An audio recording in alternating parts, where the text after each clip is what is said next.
So this thing handles a lot better than your GT, your standard Mustang GT. So what, Ryan, you've done some reading on this one. Like we said earlier, the 05s are kind of an obscure car. There's not a lot really out about them.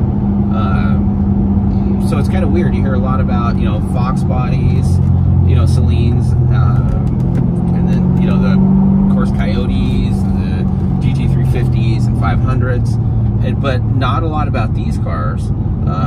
But they're good. The 3-valve makes great power. It's, you know, power off idle. And then Saleen did a lot. They did some reprogramming. What all did they do to the motor, Ryan, as far as performance upgrades? Yeah, this has got reprogrammed ECU, underdrive pulley system. It's got a basically like what you might call a K&N equivalent air filter. Along with that, you kind of touched on the suspension side of things. It's not just a stock GT. It's got firmer struts and shocks, roll bars, and different spring rate. Okay. So, and then bushings, they didn't. They don't really elaborate on that too much. That from what I've seen, but along with, you know, those performance cues, you've got, as you're demonstrating, short throw shifter with the infamous Saleen kind of styling aluminum shift knob.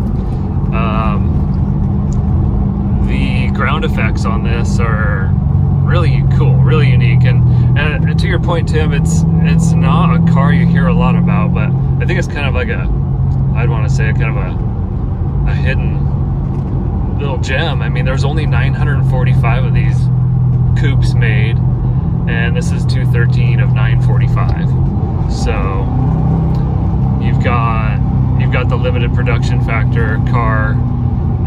You can see the number on the bumper, of course, and then there on the dash. I'd say probably from my standpoint, the rear end of the car is probably one of the most unique features in styling. It does. Just really stands out, and I think a lot of people see that as well. Well, I think that, while the Mustang's kind of the 3-valve, the start of that, I mean, we were just kind of getting out of the new Edge into these, but the styling wasn't that great. I mean, there wasn't anything unique. I mean, it was just a kind of a rental car. But you look at the back end of this car, it's like, oh my God, it was just kind of like the Mustang reimagined this time. Yeah. And also, I love this color. I mean, I had a GT350 that was Brittany blue. How's it your way? Good. Okay.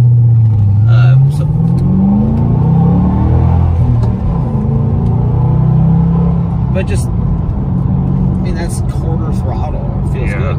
Feels good.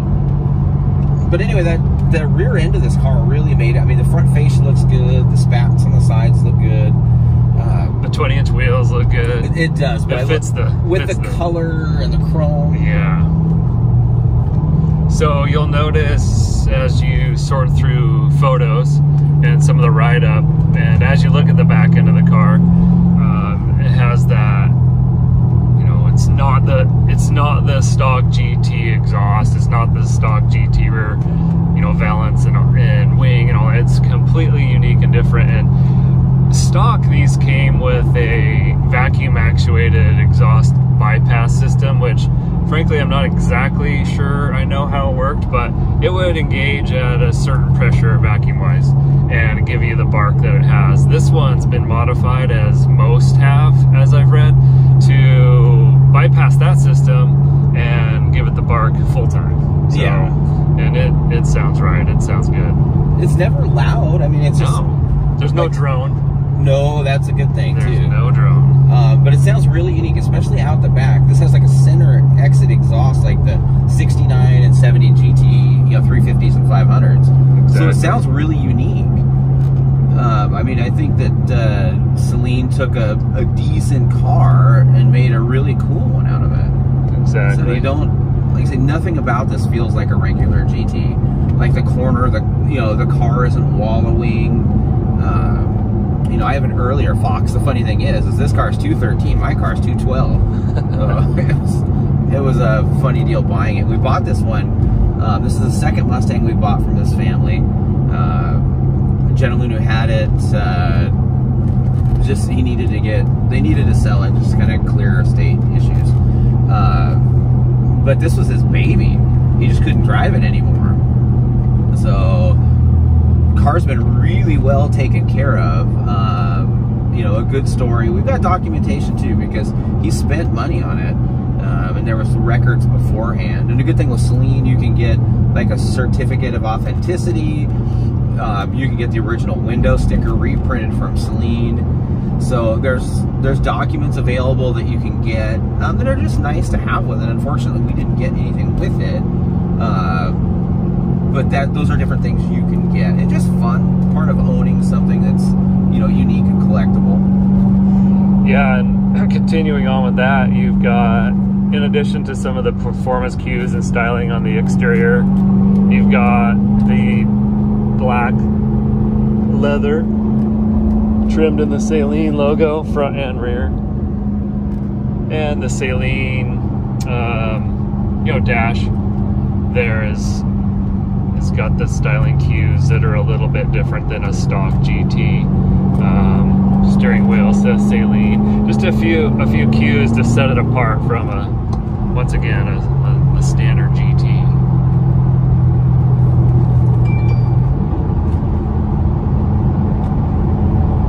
This would be a really easy car to take out on like a track day. For a novice. Even. Right. Yeah. Well, you're not going to get in over your head. Yep. The car just does everything you ask it to. I mean, it's not a, you know, it's not a 700 horsepower GT500. It's not a 526 horsepower, you know, 350. Yeah. But I mean, it moves.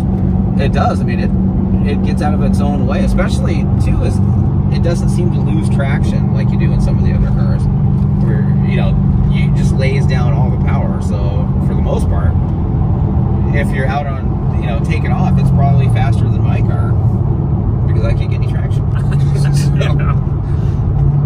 but I don't think this car is going to bite you like a lot of other cars will. It's just a really easy driver. It's fun. We compare it to the Notch we had, and we joke about how violent that could get immediately and how manageable this one is. That car was unforgiving. In fact, the owner of that car has he has an 03 Cobra, and so he wasn't thinking the little Notch was going to be that fast. So I told him, well, guess what? I said, I will drive first. And it took just one squeeze of the throttle, and he goes, oh my God, this is not the same car. Yes. So I would send somebody out in this and not worry about it, you know, which is nice, especially from a liability standpoint. That's true.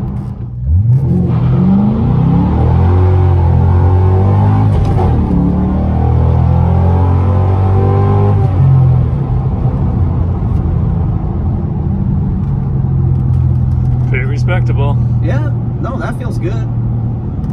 You know, you don't have to beat it. You know, there's a little bit off idle. That's fun. Capable. Very. In the aftermarket too, if you just say, hey, you know, I want more power, Saleen, I believe, still offers the superchargers that were optional on this car. You know, and if you wanted to make that more authentic, I think you could probably still send it down to Saleen and have that supercharger installed. Just right at 400 or a little over 400 horse. Yeah, so in stock format as it sits right now, it was rated around the 325 mark. Okay. And stock format supercharger was rated around 400 horse. So okay. Heck, you never know, it could be even greater today. True. In the equivalent. Well, also if you were doing it, you would have, you know, it's not going to be just a, you know, off their line where they have to warranty it. So, I mean, true. I think 425 would be a pretty easy number, you know, very easy. But if you pro-charged or something like that, I think that number would probably jump closer to, you know, 550 horse. It's typically what we saw even out of the 2 valves with the intercooler and stuff. So you'd run, you know, that's a significant amount of boost. But so I think that there's a lot of room to go up if you want. probably be a good way to go, just for the collectability of this car. True. Keep it authentic. Yep.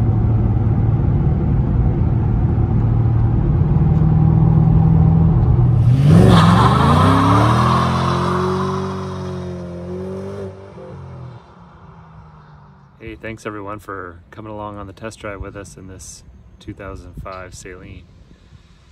Give us a call if you have any questions, 360-863-2241 or mainlymusclecars@gmail.com. Talk to you soon.